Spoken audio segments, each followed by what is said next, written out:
Hello everyone, we are STV eSports Fury here and we are with NaToSaphiX after the loss against Hellraisers. Tell us about this match. Yeah. I mean, normally, it's quite easy to say why I lose. There's mistakes, all this.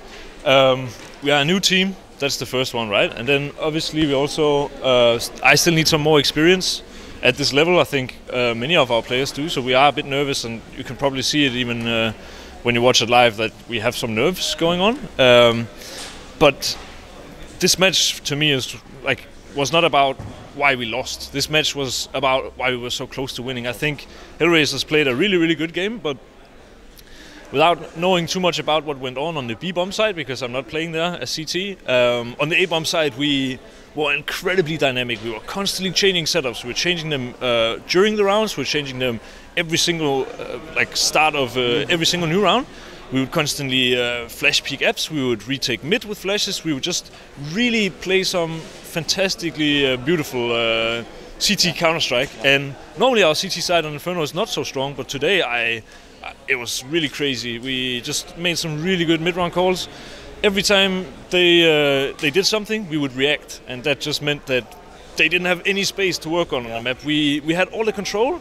Hellraisers is such a smart team with a very strategic in-game leader, and if you don't give them any ground to work with, then it's really hard for them to execute. And without their executes, I mean, they're not the same Hellraisers that we saw at the major. So I think that was, to me, the most important thing. I don't care that we lost. I mean, obviously I wanted to go further in the tournament, but this was a really good sign for me. I think this was a great match, and we played really good Counter-Strike. And props to Hellraisers, they just played it a bit better. Yeah, that was a really close match, and I'm really disappointed that you lost this, because the first two matches were also really close. Against Mousesports 16-14.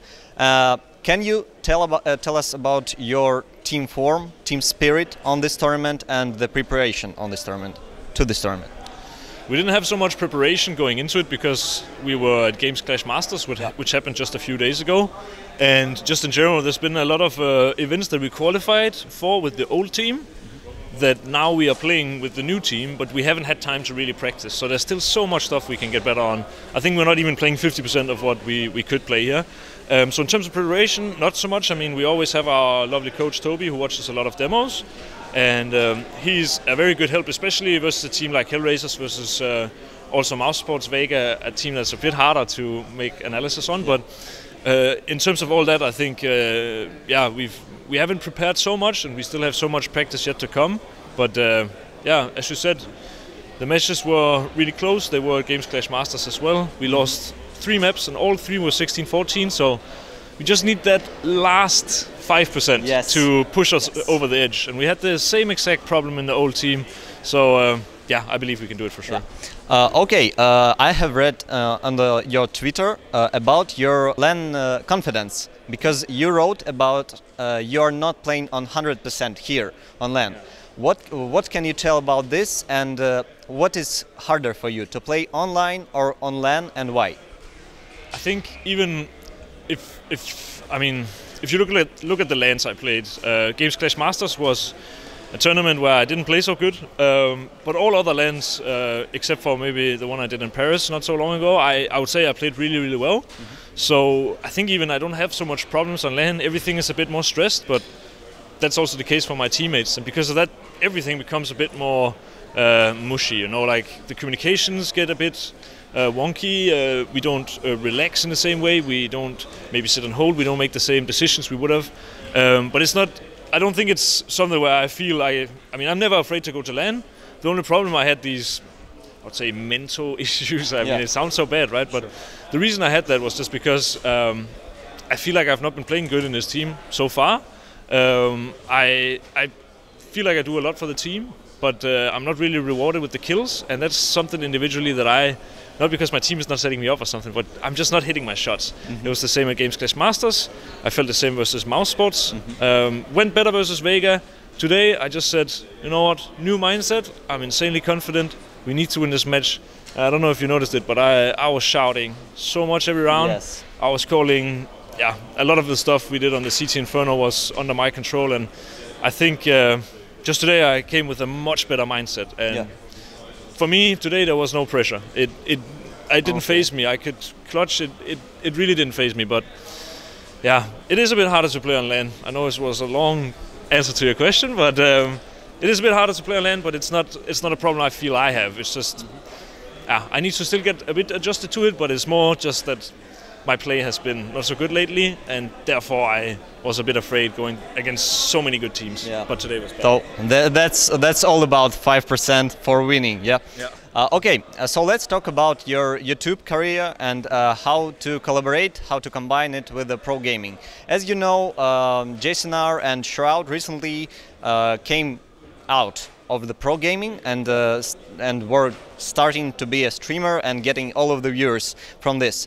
What do you think? How is it for them? What do you think about that?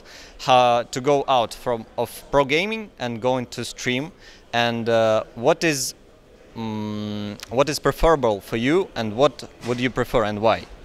So what would I prefer between pro gaming, streaming, and YouTube, or between pro gaming and vlogging, social media? Yeah. Okay. Well, I mean, I would say I had a decent career in YouTube. Not that I was like making Mad Skrilla or something, but I was enjoying it a lot, and I generally really liked it. But I've always been very, very competitive, and I mean, I said it many years ago. I haven't had to say it for a long time, but I always said that I would instantly delete my YouTube channel if I would become a pro gamer. Like, if that was what it took, I would do it. I've played in multiple teams where they've asked me not to post stuff from our practices. It's the same in Sprout. They asked me to only post, match-related stuff on Twitter. I had that in a past team, stuff like that. And I've always accepted it because, in the end, the most important thing for me is, bettering myself as a player and bettering my team as a unit. That's the main goal. I like doing YouTube and streaming, but it will always be a hobby for me. It doesn't matter how crazy popular I would get. I would still do it for fun, never for the money. The only problem I have now is that with so many tournaments, I don't really have the time to make YouTube. So what I've done now is I've hired an editor, and then I will still record my gameplay, but I will get him to edit it, and then takes out some of the working hours where I would have to sit and edit the video. And he's much better at it than me as well. So, I would say pro gaming for sure, but I will try to see if I can keep my YouTube and stream running on the side. Okay, so as you know, the Prime Minister of Denmark was cheering for Astralis and I think for all the Denmark, and was congratulating them for winning on the major. And what is about the eSports public acceptance in Denmark, and what can you tell about this? How does the older generation talk about the eSports in Denmark? Well, I think just esports in general is very accepted. I mean, it wasn't, let's say, 5 years ago, but it's getting more and more accepted. In terms of old people, my parents always allowed me to be on the computer, but since the day I was born, basically, I always wanted to work somehow, not with computers, but with gaming.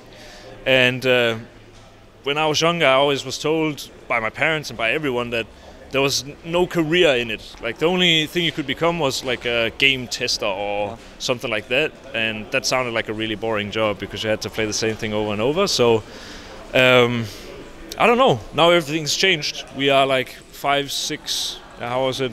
Must be 6 years, into CS:GO. Yes. And just when I go to people in Denmark and say that I'm a pro gamer, not so many people think it's weird, but it does happen on occasion that, for example, when my girlfriend studied at university, when she would tell her friends that I travel the world commentating events, that was it at the time for me. Everyone would just be like, I mean, how does that even work? Is that even possible? That sounds like a cool job, but like, can you even make a living off of it? Yeah. And it's a bit easier to say you're a professional gamer because then people know you kind of you're playing at a high level, right? People can respect that in every single sport. But I would say, especially my girlfriend's parents, at the start when we started dating, and I was just playing on without salary, no contract, all that. it was a bit hard for them to understand, but they understand now. They support me, and sometimes they even watch my matches. So yeah, really. I mean, in Denmark, just in general, I think people quite like esports, and it's getting better and better for every day. So it's good. Okay, so since we are from Russia, and it's really difficult to believe that the government is supporting and cheering for the players. Okay, so the last and the most interesting, I think, question for all the viewers is about, maybe you know that Chris J on his stream was telling about Doc joining Sprout eSports. Can you comment something on this, and what do you think about this? I mean, I can always comment something, right? I mean, it's such a tough question because I really want to answer it completely honestly. Yes. But at the same time, you know, I think it's fine that Chris J said it on stream. Okay. I think we'll leave it at that, but we will see. I don't think it's gonna happen. We will see. Yeah. We'll see. Okay. Thank you very much. That was a great interview. Thank you very much. See you. Good luck. Thank you, guys. Subscribe and press the like button.